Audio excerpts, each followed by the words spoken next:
Nathan demeure toujours introuvable dans Demain nous appartient.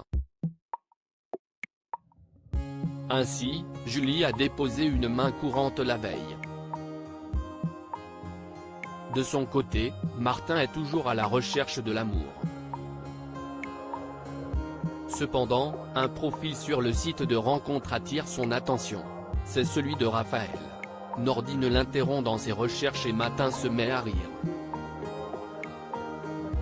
Il explique à son fils que Raphaël lui a menti en disant avoir arrêté les sites de rencontre.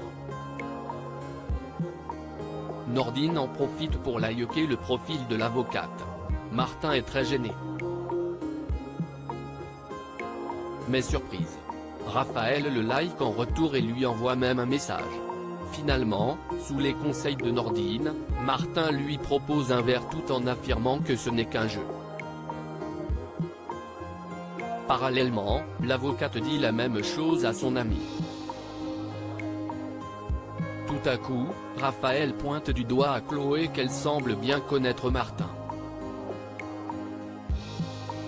Alors, Chloé avoue alors avoir eu une liaison avec lui, tout comme Victoire. Mais elle promet à son ami qu'aujourd'hui, il est sage comme une image.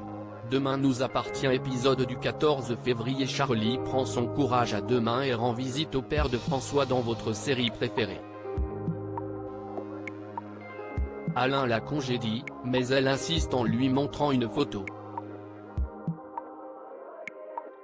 Devant le refus d'Alain, elle comprend qu'il sait très bien que François est son fils.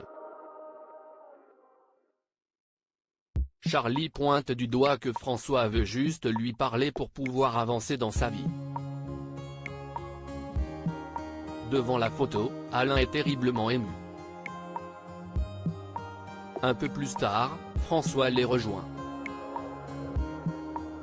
Alain confie avoir des souvenirs d'un petit garçon aux yeux bleus. Après avoir échangé des souvenirs, Alain s'excuse d'avoir été lâche.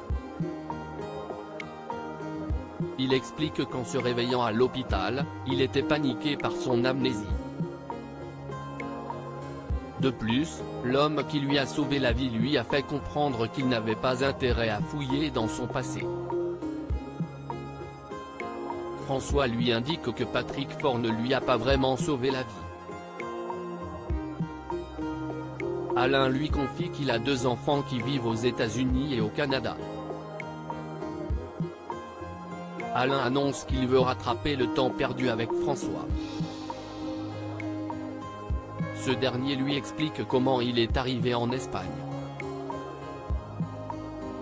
Alain envisage de venir lui rendre visite à Sète pour rencontrer son petit-fils. Père et fils s'étreignent et se disent au revoir. Au petit matin, Nathan est retrouvé par un pêcheur dans Demain nous appartient.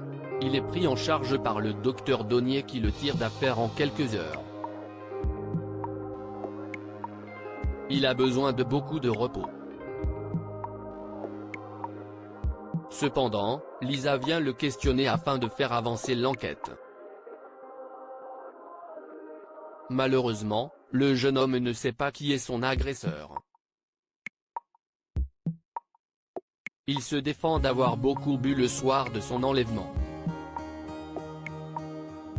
Il explique n'avoir bu qu'un cocktail.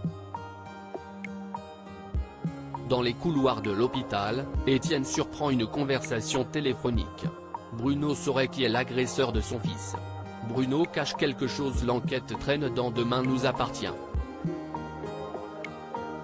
Aucune empreinte n'a été retrouvée sur le panneau retrouvé dans le sable.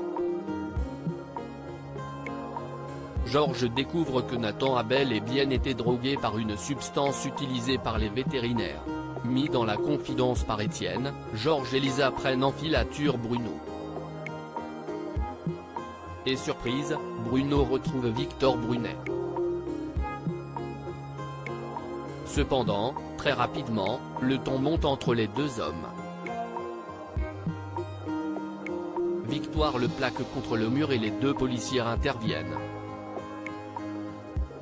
Au commissariat, Victor admet être en conflit avec Bruno. Ce dernier devait s'occuper des travaux d'un de ses locaux commerciaux. Or, malgré l'acompte donné, rien n'a commencé. De son côté, Bruno nie savoir qui est l'agresseur de son fils. Viewsis post ton Instagram à post shared by demain nous appartient @dna-batf1. Un peu plus tard, Nathan reçoit la visite de Bruno et de Julie. Tout à coup, le jeune homme se souvient de son altercation avec Ryan. Ni une, ni deux, il contacte Georges et lui raconte sa dispute. Face aux questions de Lisa, Ryan explique ne pas être impliqué dans l'agression de Nathan. Malheureusement, le garçon n'a pas d'alibi. De plus, le cheveu retrouvé dans le sable lui appartient. Ainsi, Ryan était donc sur la plage sur laquelle Nathan a été retrouvé.